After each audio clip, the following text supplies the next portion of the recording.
Encontramos en el capítulo 11, hermanos, un capítulo en el cual nos habla del establecimiento de la iglesia en Antioquía. No sé cuántos de ustedes han leído el libro de los Hechos. Lo importante de estudiar la palabra y escudriñarla es que nos lleva al momento de cómo la iglesia en el primer siglo se comportó, cuál fue su comportamiento frente a las dificultades que tuvieron en su momento, porque eso va a enseñarnos a nosotros hoy cuál debe de ser el carácter de la iglesia para enfrentar el trabajo que Dios nos ha dado. Encontramos en el capítulo 11, en el versículo 1, encontramos que la iglesia, dice versículo 1, oyeron los apóstoles y los hermanos que estaban en Judea que también los gentiles habían recibido la palabra de Dios. El eje de rotación de la iglesia primitiva estuvo inicialmente en Jerusalén. Fue en Jerusalén donde estuvieron los discípulos de Jesús, los apóstoles. Era Jerusalén el centro donde se movía la iglesia. Después de que Jesús sube a los cielos, se quedan sus discípulos y es en Jerusalén donde está todo el centro. De ahí se mueven para un lugar y para otro. Santiago estaba al frente de la iglesia en Jerusalén, pero encontramos en el capítulo 11 que ese centro de concentración cambia de ubicación y deja de ser Jerusalén el centro y comienza a moverse hacia Antioquía.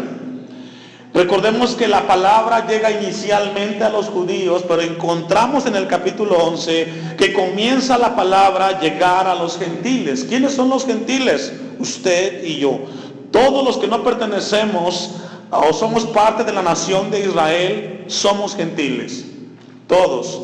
Encontramos en el versículo 1, dice, oyeron los apóstoles y los hermanos que estaban en Judea, que también los gentiles habían recibido la palabra de Dios. ¿Qué recibieron los gentiles, hermanos? ¿Qué es lo que debe de recibir la gente? La palabra de Dios. ¿Qué va a hacer Dios con el ministerio Antioquía? Llevar la palabra de ¿quién? Y esto es muy importante. Cuando los que vamos a formar parte de ese ministerio, no tenemos que llevar nuestras ideas. Cuando alguien le pida a usted un consejo, a veces el pastor no va a estar cerca de usted para apoyarlo. ¿Qué es lo que tiene que dar usted de consejo a esa persona? ¿Qué, hermanos? ¿Qué tiene que leer usted entonces? Esto es muy importante. Si usted y yo vamos a participar en un ministerio, tenemos entonces que estudiar, escudriñar la palabra, porque cuando alguien venga y te pida que le digas algo, no tienes que decirle yo pienso, yo creo. Fíjese, hermano, que usted debería de hacer esto. No, usted tiene que llevarlo ¿a dónde? A la palabra de Dios. Entonces tenemos que comenzar que todo ministerio comienza con la palabra de Dios. Así comenzó en el primer siglo la iglesia primitiva. El primer principio es llevar la palabra. Dice el versículo 2, y cuando Pedro subió a Jerusalén, disputaban con él los que eran de la circuncisión, diciendo, ¿por qué has entrado a casa de hombres incircuncisos y has comido con ellos? Y aquí comienza una situación en la cual Pedro es involucrado en cuanto al tema de la circuncisión, que era parte del judaísmo, y que querían los judíos que los gentiles fueran circuncidados. No es el tema en esta mañana, pero es lo que está pasando en ese momento. Vamos entonces al versículo 19, que fue el que leímos. Ahora bien, los que habían sido esparcidos a causa de la persecución que hubo con motivo de Esteban. Esteban fue el primer mártir de la iglesia.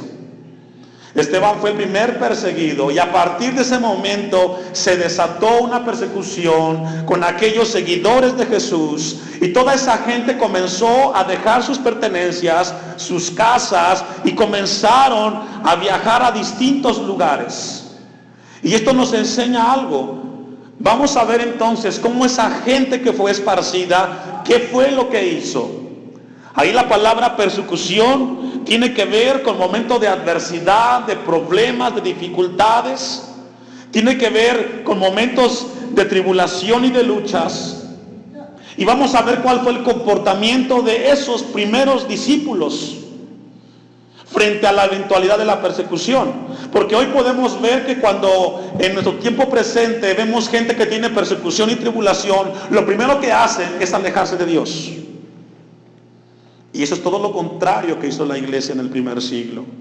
Dice que por motivo de la persecución en relación al martirio de Esteban fueron esparcidos y pasaron, dice, a Fenicia y Chipre, eran unas islas, y una ciudad importante que se llama Antioquía. Antioquía está en la parte norte de lo que es hoy Israel, yendo arriba del Líbano, entre lo que es Turquía y el Líbano. Ahí se encuentra de manera geográfica Antioquía. Entonces podemos ver que en la parte sur estaba Jerusalén y comienza a moverse el eje del sur al norte, porque Dios tenía un plan con el pueblo gentil para llevar a cabo la obra. Y vemos entonces que la gente comienza a moverse a diferentes lugares por causa de la persecución. Dice, no hablando a nadie la palabra, sino solamente a quienes, a los judíos, porque eran las sinagogas el centro donde ellos podían predicar. Ahora, aquí algo muy importante, hermanos. En el pueblo hebreo existen sinagogas y templos, y un templo, solamente existe un templo, el que construyó Salomón. Ese templo es dedicado a los sacrificios. Ese templo es el que estaba ubicado o está ubicado donde hoy está la mezquita de Omán, que es el centro de los musulmanes, allí en Palestina. Solamente se construyó un templo y el templo era dedicado a los sacrificios. Pero las sinagogas es un espacio, un edificio en el cual se reúne el pueblo a estudiar la palabra. ¿A qué se reúnen, hermanos? Las sinagogas es un espacio en el cual los judíos lo tienen para reunirse y estudiar, escudriñar la palabra de Dios. Y llega ese momento, esta gente hablando la palabra a los judíos. Versículo 20 dice, pero había entre ellos unos varones de Chipre y de Cirene, los cuales cuando entraron en Antioquía hablaron también a los griegos, anunciando el evangelio del Señor. Y esto es muy importante.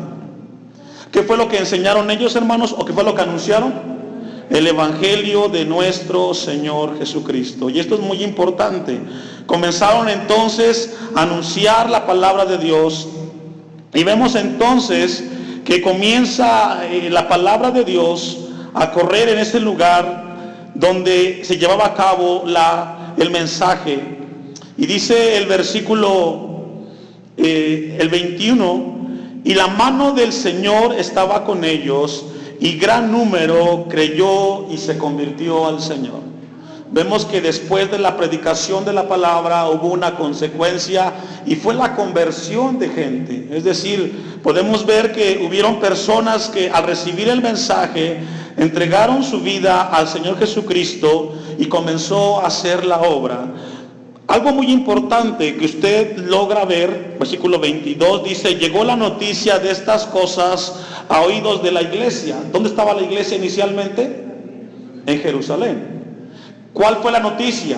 Que estaba pasando algo extraordinario en esta región, que la gente se estaba convirtiendo. Pero veamos algo muy importante. Si usted logra ver lo que hemos leído, no encontramos que ningún apóstol o discípulo de Jesús está involucrado en esto. Son gente común y corriente. Y es una base de la iglesia en Antioquía. No fueron líderes los que comenzaron la obra en Antioquía. Fueron cristianos comunes y corrientes, ningún líder.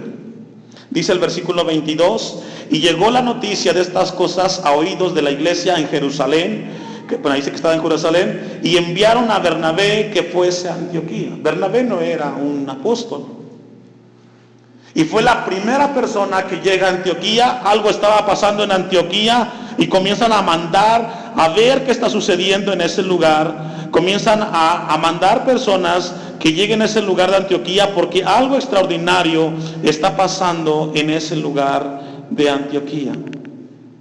Esto es muy importante lo que encontramos en este momento, que comienza la iglesia a involucrarse. Versículo 23,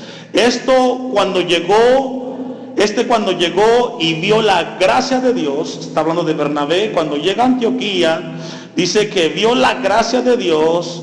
¿Y qué pasó, hermanos? Se regocijó y exhortó a todos a que con propósito de corazón permaneciesen fieles al Señor. La iglesia en Antioquía fue una iglesia establecida por gentiles, por ningún líder, y comenzaron a involucrarse en la predicación de la palabra. Cuando llega Bernabé a ese lugar, lo que comienza a ver y hacer es que la gente se afiance en ese lugar, que comience a permanecer, que comienzan a mantenerse firmes. Dice el versículo 24, porque era varón, fíjense las cualidades que tenía este hombre de Dios, Bernabé, que son las que también son necesarias en nuestras vidas. Dice que Bernabé era un varón, ¿qué, hermanos? Bueno y lleno del Espíritu Santo y de fe. 3 cualidades que deben de ser en cada uno de aquellos que Dios encomienda la labor y la bendición de llevar su palabra. No deben de ser personas conflictivas, no deben de ser personas negativas. Tienen que ser hombres y mujeres que sean llenos del Espíritu Santo y de fe. ¿Y qué significa ser llenos del Espíritu Santo, pastor? ¿Significa acaso hablar en lenguas? ¿Significa acaso ser profeta? ¿Qué significa eso? Una persona que es llena del Espíritu Santo tiene que ser una persona que conozca y que hable y que se sujete a la voluntad de Dios. Una persona que se llena del Espíritu Santo tiene que ver con alguien que se sujeta a la palabra de Dios. Si no hay sujeción a la palabra de Dios, Dios no puede obrar. Entonces encontramos a un hombre que era un hombre lleno del Espíritu Santo y que también era lleno de fe. Y una gran multitud fue agregada al Señor. Versículo 25. Después fue Bernabé a Tarso para buscar a Saulo o a Pablo, y hallándole le trajo a Antioquía. Y logré ver el gran impacto que estaba pasando en Antioquía. Algo extraordinario. Ya no era Jerusalén, era Antioquía. Estaba pasando algo que Bernabé va por Saulo y lo trae para que vea el acontecimiento que está pasando en Antioquía. Dice el versículo 26, y se congregaron allí todo un año con la iglesia. ¿Cuánto tiempo, hermanos? Sí logra ver que el trabajo de evangelismo tiene que ver con mucha paciencia. ¿Por qué? Porque hay que saber distinguir entre lo urgente y lo prioritario. ¿Entre lo que, hermanos? Lo urgente es de que los familiares se conviertan a Cristo. Lo urgente es llevarles la palabra. Pero la prioridad es que ellos nazcan de Dios. ¿Sí logra entender eso? La urgencia es de que se lleve el mensaje de Jesús, pero lo urgente es que se conviertan, porque ¿de qué sirve de que la gente sea visitada, venga a la iglesia, si en sus corazones nunca han tenido un encuentro con Cristo Jesús? Tenemos una plática con un pastor que tiene problemas en su iglesia, porque la gente es muy inquieta, es muy inestable, y yo le dije esto, pastor, es de que las cabras no se pueden pastorear, tienen que ser ovejas.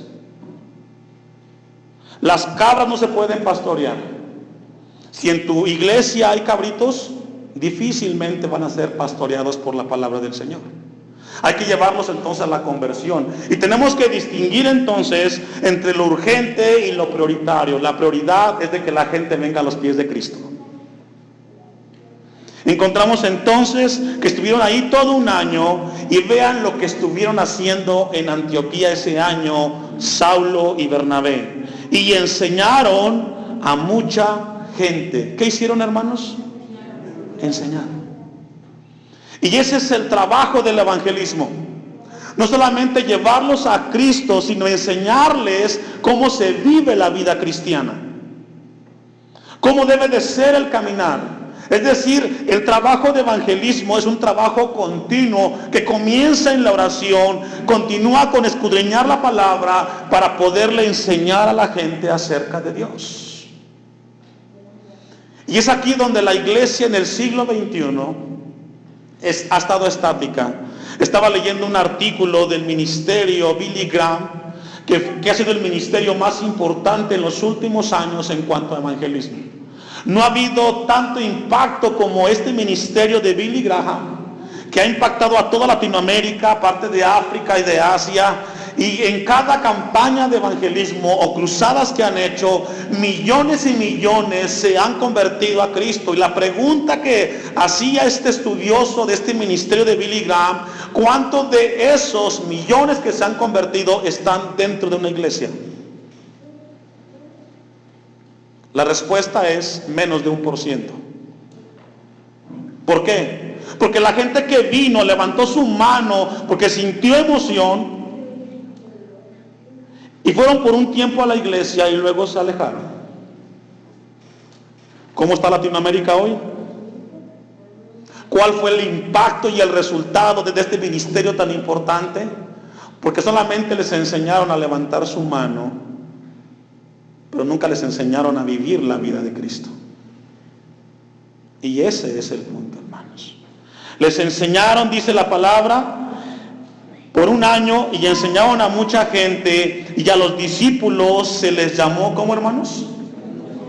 A partir, usted no va a encontrar que Jesús le llamó a sus discípulos cristianos. Les llamó discípulos, les llamó amigos, les llamó siervos, pero nunca les llamó cristianos. Es la primera vez que registra la Biblia que se le llamó a los seguidores de Jesús cristianos, y fue en Antioquía en el cual se le llevó.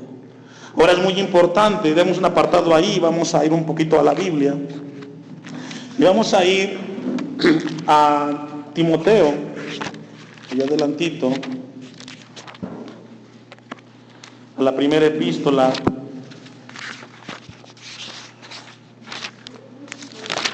de Timoteo.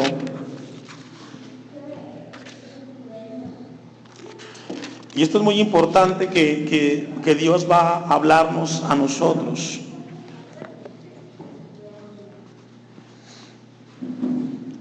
Capítulo 5, la primera epístola de Timoteo. Y aquí encontramos una enseñanza que Pablo le da a Timoteo en cuanto a la enseñanza de la vida cristiana. Le dice, Pablo a Timoteo nos reprende, versículo 1, al anciano, sino exhórtale como a padre, a los jóvenes como hermanos, a las ancianas como a madres, a las jovencitas como hermanas, con toda pureza. Pablo le está enseñando a Timoteo cómo tiene que ser la enseñanza dentro de la iglesia, aquellos que forman parte. Porque esto es lo que tenemos que hacer dentro del ministerio, hermanos, y es enseñar la palabra. 1 Timoteo 5, versículo 3. Honra a las viudas que en verdad lo son. Y ahí viene una pregunta, entonces, ¿había viudas que no eran viudas? Y logramos ver que había un conflicto también en ese momento, porque hay gente que aparentaba ser, pero que no era. Versículo 4, pero si alguna viuda tiene hijos o nietos, aprendan estos primero a ser piadosos para con su propia familia y recompensar a sus padres, porque esto es lo bueno y agradable delante de Dios. ¿Qué significa esto? Que aquellas viudas que tenían hijos, Pablo les decía que los hijos hagan responsable de su mamá. Porque eso es parte de la enseñanza cristiana. Porque esto glorifica a Dios. Que el hijo asuma la responsabilidad de poder apoyar a su mamá cuando ya no está su papá. Porque eso glorifica a Dios. Porque ¿qué era lo contrario? Porque los hijos no apoyaban a las mamás que eran viudas, se hacía cargo la iglesia de esa necesidad. Versículo 5. Mas la que en verdad es viuda y ha quedado sola, es decir, que no tenía hijos, espera en Dios y es diligente en súplicas y oraciones noche y día. Pero la que se entrega a los placeres viviendo está muerta, es decir, también había viudas que al quedarse viudas se iban a los placeres. Pablo dice, esas personas en las condiciones está muerta. Manda también estas cosas para que sean irreprensibles. Porque si alguno no provee para los suyos y mayormente para los de su casa, ha negado, ¿qué dice, hermanos? La fe, y es peor que un incrédulo. Es decir, alguien que ha llegado al conocimiento de Dios y no es capaz de suplir la necesidad de su casa, es peor que alguien que no conoce a Dios. Si logra ver que el asunto que encontramos con Pablo y Timoteo es enseñar la vida cristiana. Esto fue lo que pasó en Antioquía. Se comenzó a enseñar la palabra y comenzaron los cristianos por primera vez a llevar a cabo el trabajo. Vamos adelante a Tito, y otra parte que quiero enseñarles, compartirles. Tito, capítulo 2.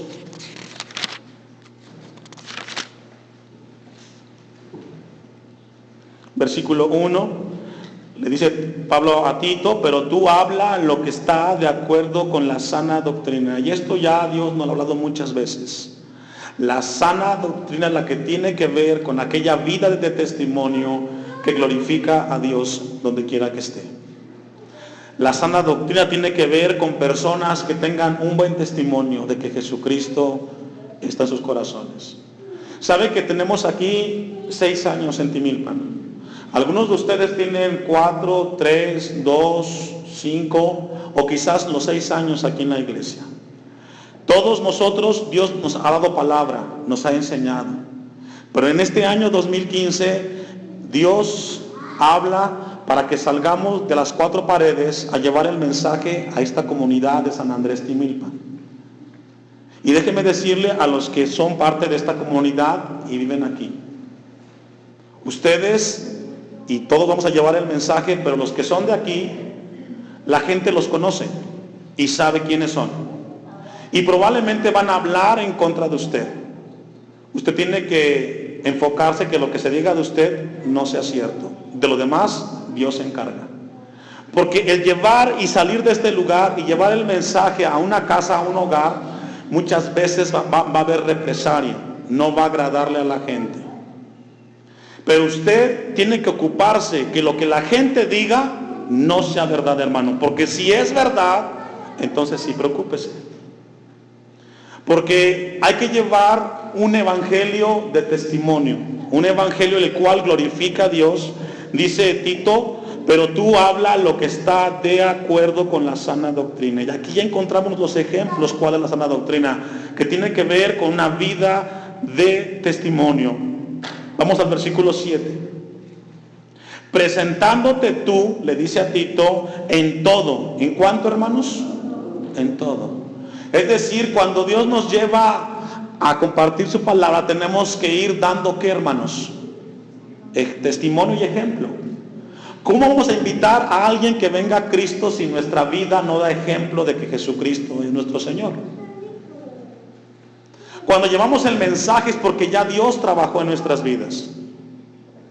Le dice, presentándote tú en todo como ejemplo de buenas obras, en la enseñanza, mostrando integridad y seriedad. ¿Qué tenemos que mostrar, hermanos? En este tiempo que viene para la iglesia, que viene un tiempo de trabajo, tenemos que mostrar integridad y seriedad. Es decir, lo que vamos a predicar tenemos que vivirlo, hermanos. ¿Amén? ¿Sí o no? Lo que vamos a llevarle el mensaje a las personas tenemos que vivirlo nosotros, porque entonces ¿cómo la gente vendrá a conocer al Dios que proclamamos si usted y yo no vivimos lo que predicamos? Tenemos que mostrarnos con una vida de testimonio, dice el versículo 7, en la enseñanza mostrando integridad y seriedad, palabra sana e irreprochable, de modo que el adversario, ¿quién? El adversario, el diablo, se avergüence y no tenga nada malo que decir de vosotros. ¿Sabe que esto era lo que vivía la iglesia primitiva? Una vida de testimonio. Por eso le llamaron cristianos, porque eran pequeños Cristos que adoptaron la vida de Cristo. No la adaptaron, la adoptaron. Ellos llegaron a tomar tal cual las palabras y la enseñanza que la aplicaron a sus vidas. El punto que tenemos hoy como iglesia es de que hablamos mucho, cantamos mucho, oramos mucho, pero no vivimos lo que cantamos y oramos. Porque si cantáramos lo que vivimos y lo que oramos, nuestras vidas serían distintas. Cuando Dios levanta la iglesia en Antioquía, comienza a levantar a cristianos, no a líderes, a hombres comunes y corrientes, llevando la palabra a aquellos que estaban viviendo necesidad. Dice el versículo 8, concluye, de modo que el adversario, es decir, esto nos habla que va a existir momentos y tiempos en los cuales el diablo va a querer avergonzarnos. Pero usted ocúpese y todos ocupémonos que lo que se diga de nosotros no sea verdad. Y no tenga nada malo que decir de vosotros. Vamos a regresar a Hechos capítulo 11, versículo 26. Entonces, el centro ahora, porque a partir del capítulo 11 de Hechos, ¿sabía usted que a partir del capítulo 11 de Hechos deja de ser relevante Jerusalén y comienza a Antioquía a vivir el primer plano de la iglesia primitiva? Si usted logra leer Hechos, a partir del capítulo 11 en adelante, vemos a hombres de Dios que se mueven en giro y en torno a Antioquía, al ministerio que Dios levanta en ese lugar. Y se congregaron 26, allí todo un año con la iglesia, y enseñaron a mucha gente. Y esta es la labor que se va a hacer en el ministerio Antioquía, aquí en Timilpan. Enseñar a la gente a que conozca de Cristo, que venga a los pies de Cristo, y luego enseñarles a cómo vivir la vida cristiana. A vivir una vida que glorifica a Dios. Y a los discípulos se les llamó cristianos por primera vez en Antioquía. En aquellos días, unos profetas descendieron de Jerusalén a Antioquía, y levantándose uno de ellos, llamado Ágabo, daba a entender por el Espíritu que vendría una gran hambre en toda la tierra habitada, la cual sucedió en tiempo de Claudio. Entonces los discípulos, cada uno conforme a lo que tenía, fíjese, no habla que tenían grandes cantidades de dinero, de tierras, sino dice la palabra de Dios que al venir la palabra que vendría una crisis de hambre, esta gente en Antioquía, cada uno conforme a lo que tenía, determinaron enviar socorro a los hermanos que habitaban en Judía. ¿Sí logra ver que ahora Antioquía manda la ayuda a Jerusalén? Es lo que le pasa hoy a Estados Unidos. En los últimos años, 40, 60 años, Estados Unidos mandaba a los misioneros a Latinoamérica, a África, a evangelizar. Ahora se ha invertido y ahora manda Latinoamérica misioneros a que evangelicen otra vez a Estados Unidos. Qué ironía, ¿no? ¿Sabe por qué, hermanos? Porque el evangelio se ha diluido en Estados Unidos. Y vemos aquí entonces que ahora la gente de Antioquía mandaban el apoyo, el socorro a los que estaban en Judea, lo cual en efecto, dice el 30, hicieron enviándolo a los ancianos por mano de Bernabé y de Saulo. Y aquí encontramos a una iglesia activa. Primero recibieron la palabra y comienzan a tener una acción, a compartir y a vivir lo que Dios les estaba dando en ese momento. Dice el versículo 30, lo cual en efecto hicieron enviándolo a los ancianos por mano de Bernabé y de Saulo. En el capítulo 12, en aquel mismo tiempo el rey Herodes echó mano de algunos de la iglesia. ¿Para qué? Para maltratarles. Y una vez más, la iglesia predica, la iglesia de Antioquía lleva el mensaje, pero viene otra represalia. Viene a maltratarlos Herodes. Quizás en la actualidad no existen Herodes de manera literal, pero sí las tribulaciones y las luchas. Y es aquí donde Dios quiere levantar a la iglesia cristiana Hashem, a que en medio de las luchas comencemos a llevar el mensaje a aquellos que necesitan la salvación en Cristo Jesús.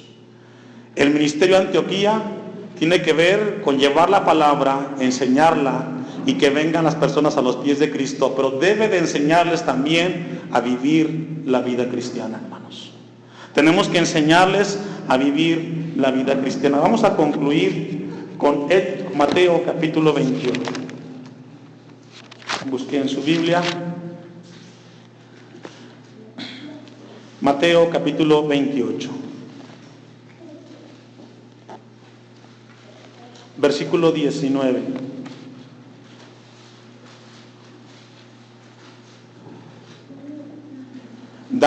Es una indicación de Jesús a sus discípulos y les dice, Mateo 28, 19, Por tanto, id y haced, ¿qué, hermanos? Discípulos a todas las naciones. Aquí algo muy importante, y escuche esto. Hay una gran diferencia entre un discípulo y un creyente. La palabra discípulo tiene que ver con un seguidor de su maestro que vive de acuerdo a la enseñanza de su maestro. Un creyente es aquel que escucha, pero que no hace. La Biblia dice que el diablo también cree y tiembla. Pero un discípulo cree y vive las enseñanzas de Jesucristo. Entonces tenemos que hacer, ¿qué, hermanos? Discípulos, no creyentes. Porque el creyente viene, se sienta, escucha, medio le gusta y medio obedece. Y un discípulo no, él obedece. La palabra dice, por tanto, id y haced discípulos en todas las naciones, bautizándoles en el nombre del Padre y del Hijo y del Espíritu Santo. Y punto importante, versículo 20, enseñándoles que guarden. La palabra guardar significa en el griego obedecer. Que obedezcan todas las cosas que os he mandado. ¿Cuántas, hermanos? Todas. Y cuando vayamos, o cuando Dios nos lleve a llevar la palabra a alguien, tenemos que enseñarles a que obedezcan todas las enseñanzas que están en la Biblia de parte de Jesucristo. No solamente a que vengan y confiesen con su boca de que Jesús es el Señor, sino que a partir de ahí viene un seguimiento a esas personas para enseñarles todas las cosas de Jesús. Enseñándoles que guarden todas las cosas que os he mandado. Y he aquí, yo estoy con vosotros todos los días hasta el fin del mundo. Amén. Fueron las palabras de Jesús para sus discípulos. Y hoy Dios, a esta iglesia Hashem, es tiempo de trabajar. Vamos a trabajar en la obra del Señor y vamos a llevar la palabra de Dios. Cada uno, ya Dios nos dio por 6 años palabra. Alguien me decía, pastor, ¿en qué momento vamos a salir? Ya. Pero hay que llevar la palabra.